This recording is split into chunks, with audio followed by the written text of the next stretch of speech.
most women don't break in loud ways. They break quietly. They break while smiling. They break while saying, "It's okay," while convincing themselves that love means endurance, not safety.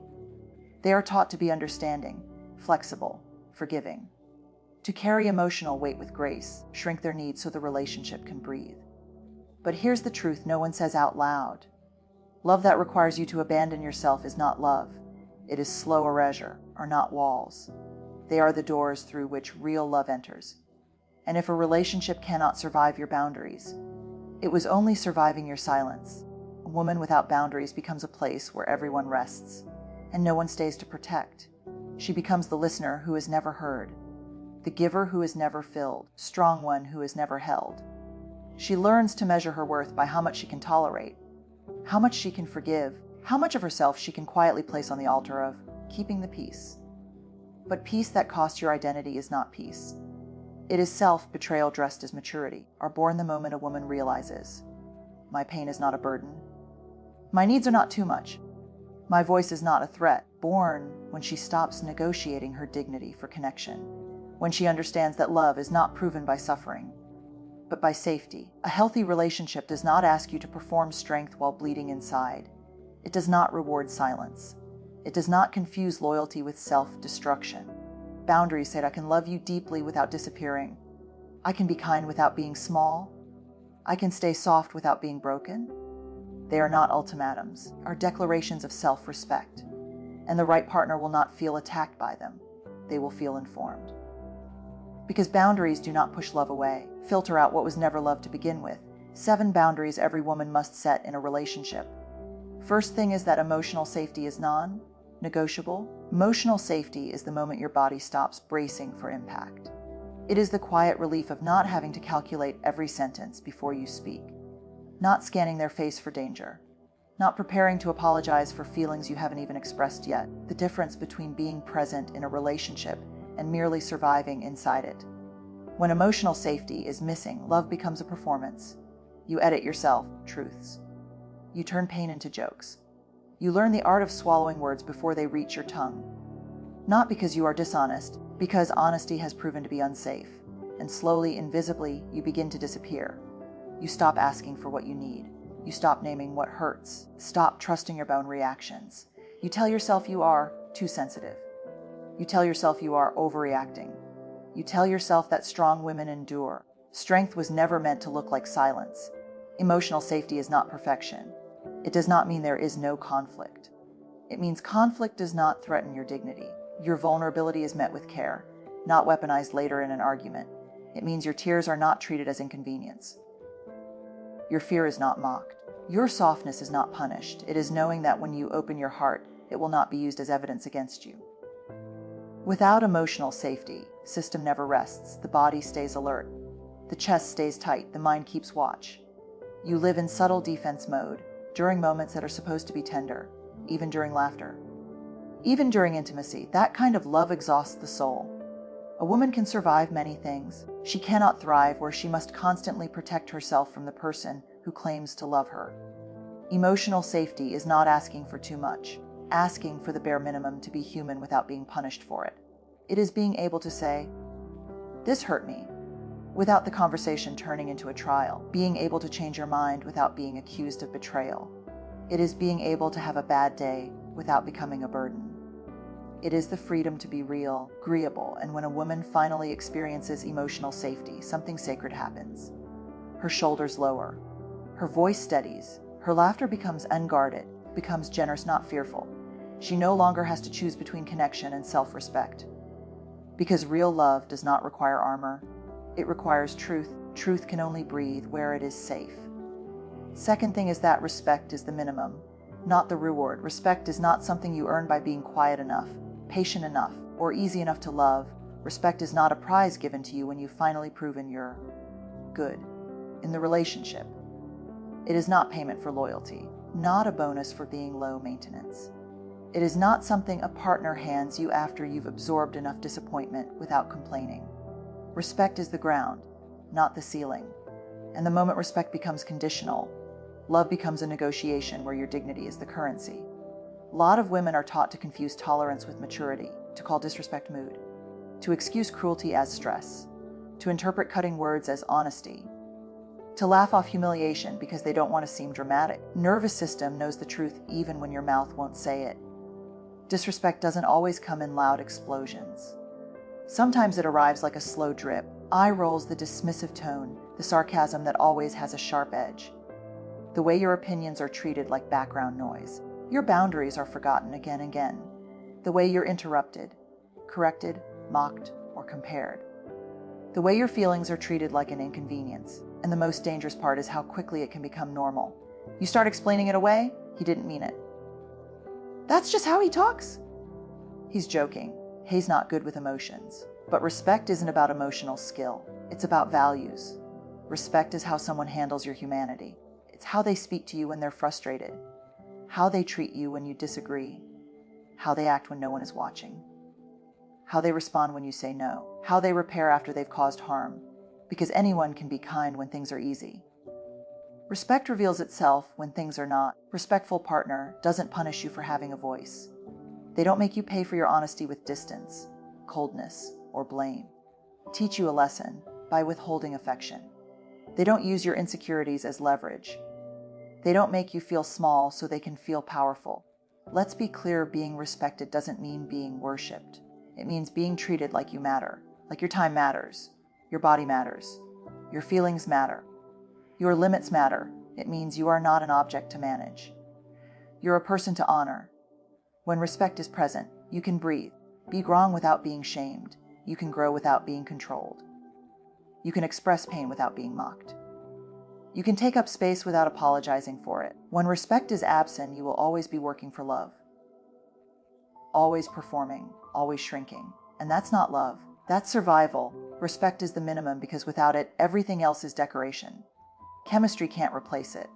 Gifts can't cover it. Apologies can't cancel it if the pattern stays the same. I love you can't outweigh the way someone consistently speaks over you, belittles you, ignores you, or makes you question your worth. A relationship without respect is simply a place where your heart learns to doubt itself. Woman who finally understands this stops bargaining with her dignity. She stops trying to be easy to keep. She stops accepting crumbs just because they come with moments of warmth. Because she knows this truth in her bones. Love that doesn't respect you is not love you should trust. Respect is not the reward for staying. It is the requirement for being allowed to stay at all. Third thing is that you are not responsible for fixing someone, a kind of woman who has been praised her whole life for being the one who holds it all together. She is the calm in chaos, the listener, the translator of feelings, one who knows how to soften hard truths so other people can swallow them. She is the one who senses what's wrong before it's said, and she rushes in, quietly, expertly. And when she enters a relationship, she often brings that same identity with her. Not because she wants to be a savior, because somewhere along the way, she learned that love is measured by effort. That commitment means endurance. That being chosen means being useful. So when she meets someone who is wounded, inconsistent, emotionally unavailable, or struggling, she doesn't only see the present. She sees potential. She sees the person underneath the defenses. She sees the future version that could exist if they would just heal, just try, just finally let her in. And she thinks, if I love him hard enough, he'll become safe. Is what that is to a woman over time. It trains her to ignore reality. It makes her mistake empathy for obligation, makes her confuse compassion with self-sacrifice. It makes her accept pain as part of the process. And slowly, she becomes the manager of someone else's growth, while her own life is waiting in the corner. You are not responsible for fixing someone, because you cannot love a person into maturity, cannot explain your way into being respected.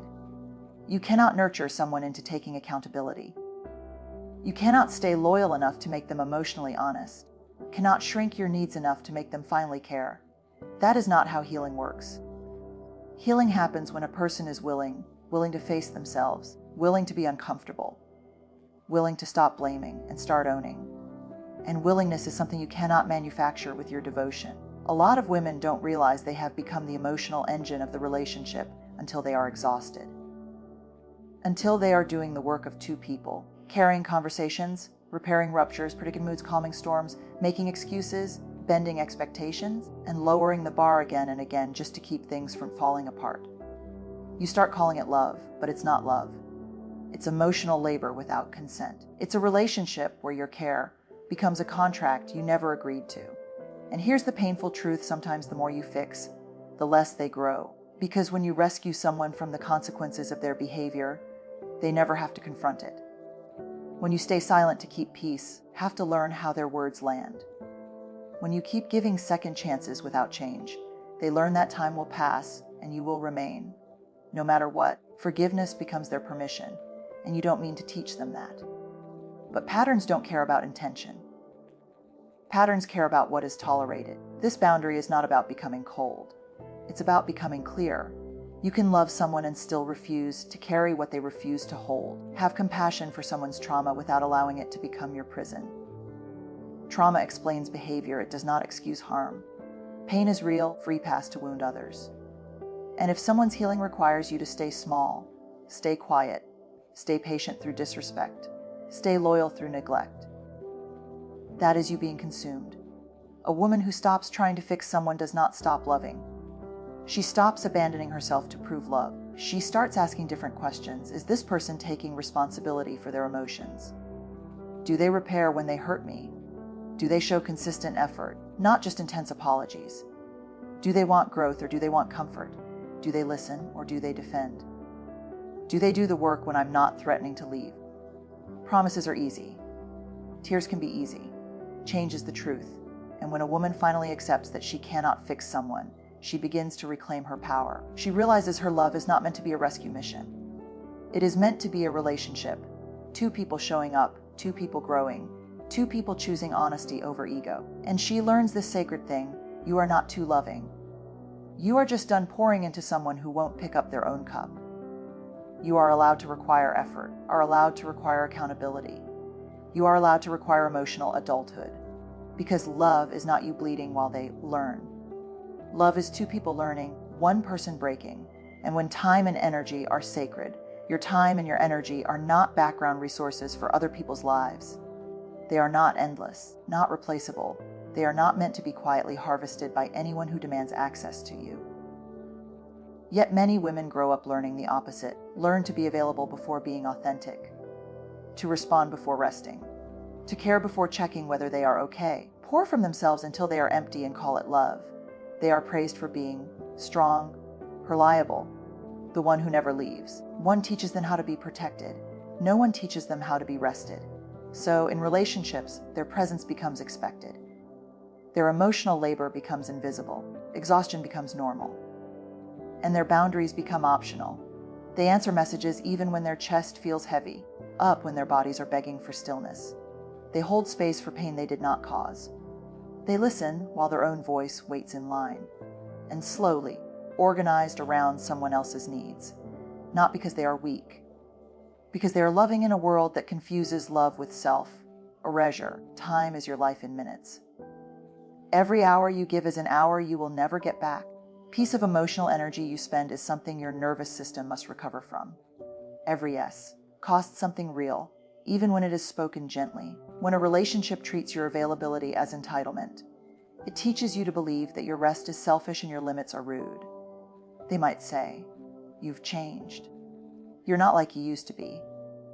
But what they often mean is, you are no longer endlessly accessible, and that can feel threatening to people who benefited from your silence. Your overgiving, your habit of putting yourself last. Your time and energy is not becoming cold. It is becoming conscious. It is noticing how your body feels after conversations, recognizing when you are always the one who adjusts. It is paying attention to the way your enthusiasm dims when your needs are postponed again and again, is admitting when love has started to feel like obligation. You are allowed to say, "I don't have the capacity for this right now. I need space. I need rest. I can't carry this today. I need to choose myself in this moment." You do not owe constant emotional availability to anyone, not even the person you love. Love that consumes you is not devotion, it is depletion. A relationship should add weight to your life and meaning, not in exhaustion. Your energy is how you create, how you dream, how you become.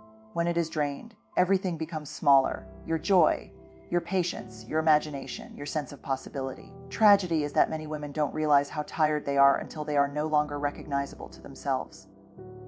They say, I don't know who I am anymore. I feel numb. I feel empty. I feel older than my age. That is not weakness. That is what happens when your life is slowly traded for approval. Time and energy is an act of reverence. It is saying, my inner world matters.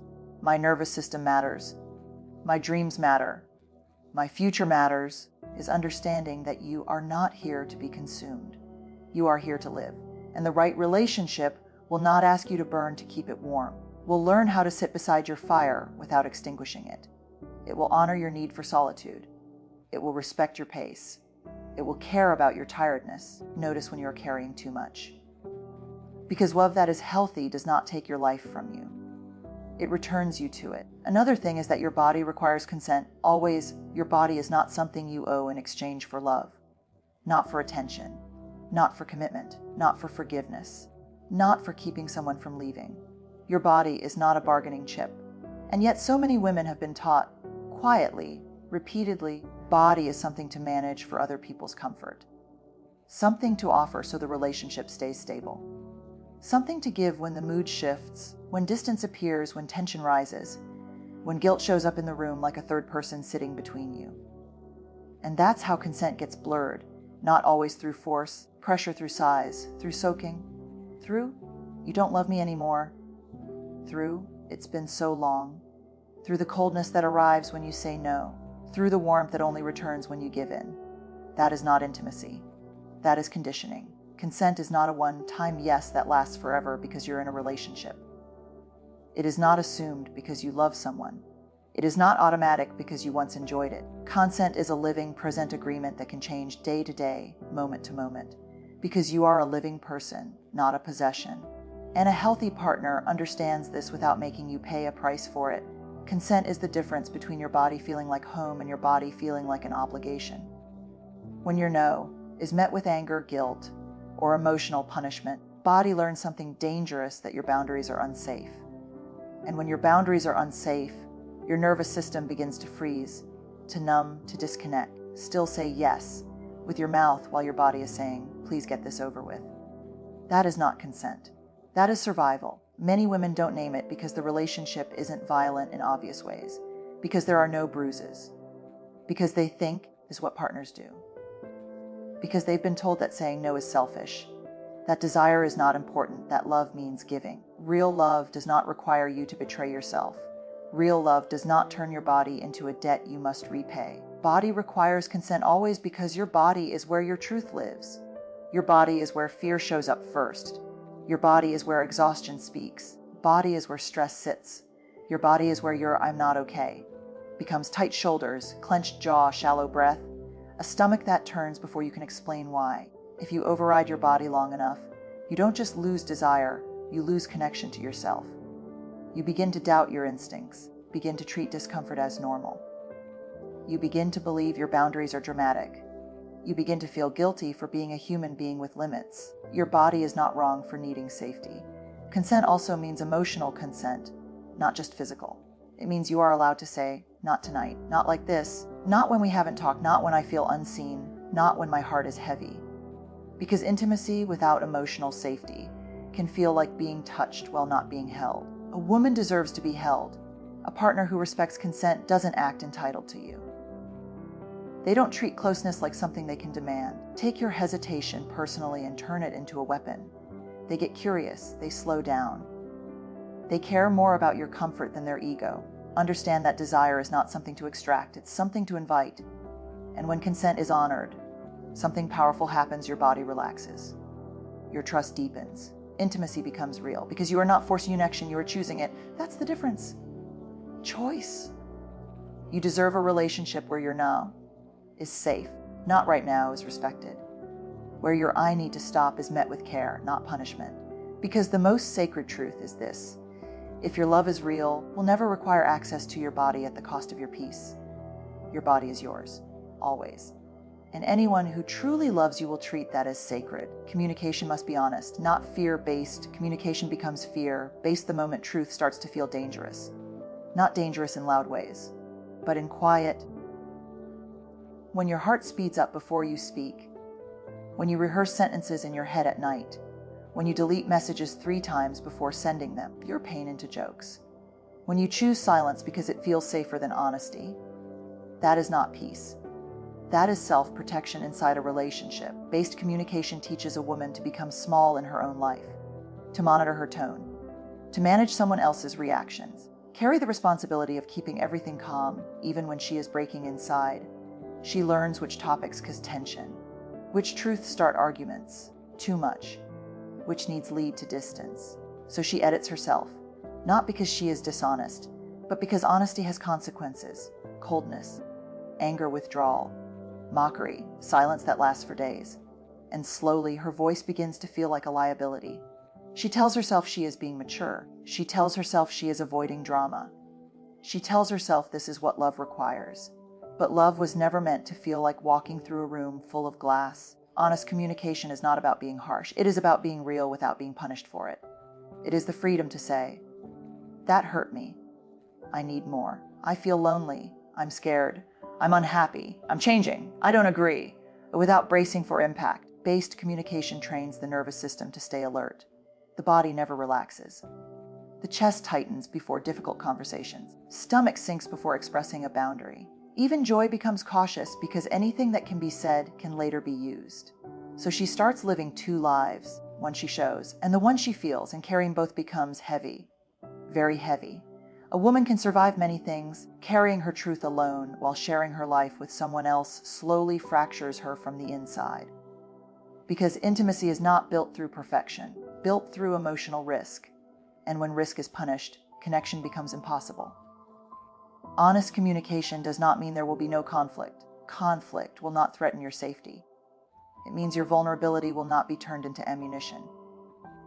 It means your tears will not be treated like manipulation. It means your questions will not be treated like attacks. It means you are allowed to be complex, allowed to be unsure, allowed to be emotional, allowed to be disappointed, allowed to change your mind, allowed to grow. Fear-based communication creates obedience. Honest communication creates intimacy. One trains you to survive, allows you to be seen. And being seen is the deepest human need. When a woman finally experiences honest communication, her body changes before her words do. Her shoulders drop. Her voice steadies. She stops apologizing for existing inside the conversation. She no longer speaks from defense. She speaks from truth. Truth spoken in safety becomes trust. Trust becomes softness. Softness becomes closeness. Closeness becomes love that doesn't require shrinking. When communication is built on fear, love becomes performance. And no one can perform forever without losing themselves. Deserve a relationship where your honesty does not threaten the bond. You deserve conversations where your truth is held, not handled, to speak without calculating damage. Because love that cannot survive honesty was only surviving your silence. And last, you are allowed to leave what harms you, moment many women reach where they finally understand something that changes them forever. Staying is not always love. Sometimes staying is fear wearing the mask of loyalty, fear of being alone, fear of being judged, fear of starting over, that maybe you'll never be loved again the way you hoped. Fear that leaving means you failed. And because of that fear, women become experts at enduring disrespect with a calm face. They endure inconsistency like it's normal. They endure emotional neglect and call it not a big deal. Being misunderstood, unseen, unheard, because they've been taught that good women don't give up. But hear this clearly, are not here to prove how much pain you can survive. You are here to live, and the hardest truth is that harm doesn't always look like obvious cruelty. Quiet, repetitive. It's the constant feeling of walking on eggshells, the anxiety before they come home, the way your chest tightens when your phone lights up, the way you start to second guess your own memory, your own feelings, your own sanity. Sometimes harm is the way you slowly stop recognizing yourself. You don't laugh the same, you don't sleep the same, you don't dream the same, trust your instincts the same. You become cautious, smaller, more careful. You begin to live as if love is something you must earn by being easy to handle. When you finally think about leaving, guilt rushes in. You remember the good days. You remember the apologies. You remember the moments where they were tender, remember their potential, and you start bargaining with reality. Maybe I'm expecting too much. Maybe I'm too sensitive. Maybe if I try harder, it will change. I should be more patient. But here is the quiet violence of that bargaining. It makes you doubt what your body already knows. Your body knows when something is wrong, knows when you're not safe. It knows when you're not valued. It knows when love has become a place where your spirit is constantly negotiating for air. And still, because leaving is not just an action, it's a grief. It's grieving the future you imagined. It's grieving the version of them you kept hoping would show up, grieving the story you told yourself about forever. It's grieving the years you invested. It's grieving the parts of you that tried so hard, can feel like tearing your own heart out just to save your life. That's why this boundary is so sacred. You are allowed to leave what harms you, not because you are heartless, not because you are dramatic, not because you don't believe in love, but because your life matters, your peace matters, nervous system matters, your future matters, your dignity matters. And no relationship is worth the slow death of your self-respect. A woman does not leave because she doesn't love. A woman often leaves because she has loved for too long without being met. After the 1,000 small moments where her voice didn't matter, after the repeated dismissals, after the "I'll change" that never turned into action, after the loneliness inside the relationship became louder than the fear of being alone outside it. Sometimes leaving is not giving up, is finally stopping the betrayal of self. And let's be honest, society loves to romanticize endurance. It praises women who stay and hold a family together. It shames women who choose themselves. It calls them selfish, cold, ungrateful. But what it doesn't talk about is what staying costs. It costs your joy. It costs your health, costs your confidence. It costs your softness. It costs your ability to trust love again. And here's the thing no one tells you: the body keeps receipts, remembers the nights you cried quietly. It remembers the times you swallowed your needs. It remembers the moments you were gaslit into doubting your reality. Remembers the times you apologized for being hurt. Your body knows what your mind tries to rationalize. Leaving what harms you is not a failure of love, loyalty to life. It is the moment you say, "I will no longer volunteer my spirit for someone else's comfort." The moment you stop trying to convince someone to see your worth. Because the truth is, if someone repeatedly harms you and still expects access to you, not loving you, they are using you. And you are allowed to end what is harming you even if. They don't understand. They don't agree. They say you're overreacting. They promise they'll change now that you're serious. They suddenly become kind when they feel you slipping away. Your healing is not up for negotiation. Are allowed to leave even when you still love them, because love is not the only requirement for staying. Safety is. Respect is. Accountability is. If those things aren't present, if the harm is real and repeating, then leaving becomes an act of courage, not cruelty. The bravest thing a woman can do is stop confusing suffering with devotion. To choose peace even when it's unfamiliar. To choose herself even when her voice shakes. To walk away from what breaks her, even if she has to grieve while walking. Because you are not meant to be a place where harm feels comfortable, meant to be a place where love feels safe. And sometimes the most powerful boundary is this: I will not stay where I am being harmed, not to punish them, because you deserve a love that doesn't require you to lose yourself to keep it. A woman who sets boundaries does not become difficult. She becomes dangerously clear about her worth, and clarity is the beginning of real love.